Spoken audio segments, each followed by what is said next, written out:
Hello, this is Bill Bullard with RCAF USA, the voice of the independent cattle producer in the United States of America.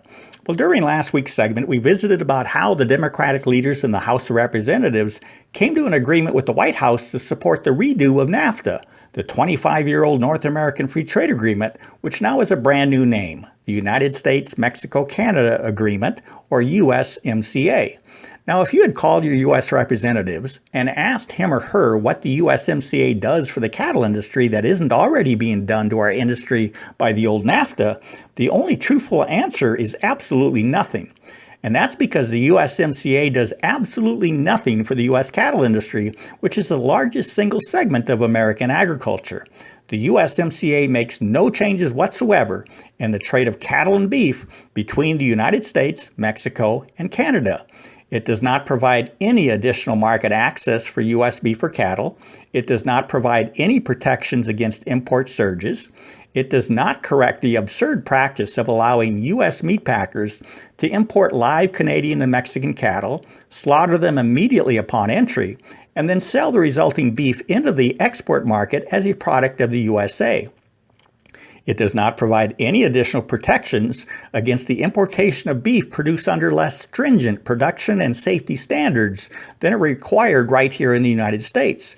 And it does not afford U.S. consumers the ability to choose to buy beef produced exclusively by American cattle producers. Instead, the USMCA considers beef to be a generic commodity. Under the USMCA, beef is beef, whether the cattle were born in Montana, Manitoba, or Mazatlan. In other words, the USMCA is nothing but a straw man, a hollow trade agreement with disastrous consequences. It treats both consumers and American cattle producers with indifference and disdain. It deprives the former with the ability to make choices in their food purchases and the latter with the ability to compete against foreign imports by distinguishing their superior product with a country of origin label. The consequences of the USMCA will be disastrous. This is because the 25-year-old NAFTA agreement has significantly weakened the U.S. cattle industry by eliminating 20% of America's cattle producers, eliminating millions of cattle from America's cattle herd, eliminating 25% of U.S. livestock auction yards, eliminating 48 meatpacking plants, eliminating 75% of U.S. cattle feedlots, and creating a $1.4 billion annual trade deficit in the trade of cattle and beef with Canada and Mexico. This means the U.S. cattle industry has lost the critical mass of critical market infrastructure it needs to absorb the shocks of a bad trade agreement. America's cattle industry is now far more susceptible to price-depressing, cheaper, and undifferentiated imports than it was when NAFTA was first implemented. This means the passage of the USMCA will likely be the straw that breaks the camel's back, and in this instance, the straw that breaks the one industry that is most important to America's rural economy. So how can Congress and the President do this to rural America?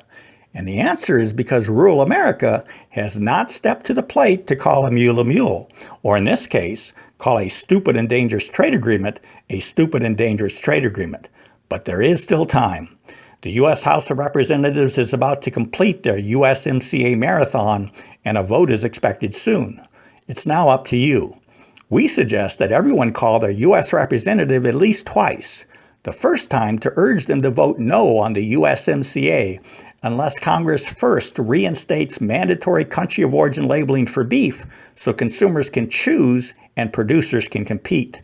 In the second call, you should ask your representative if he or she is going to support America, or is he or she going to continue granting multinational corporations huge financial windfalls on the backs of American consumers and producers? If you do not convey to your representative that this matter is of critical importance, they will continue treating it under the rules of business as usual, which means they will continue kowtowing to the all-powerful meatpacking lobby. We think it's time for a real change, and it will take real people like you and me to do it. Now, good luck with your calls. And if you want to continue helping RCAF USA to restore choice and competition for rural America, go to our cool website at www.labelourbeef.com. Well, thank you for your support. Together, we must win this battle. Everyone have a Merry Christmas.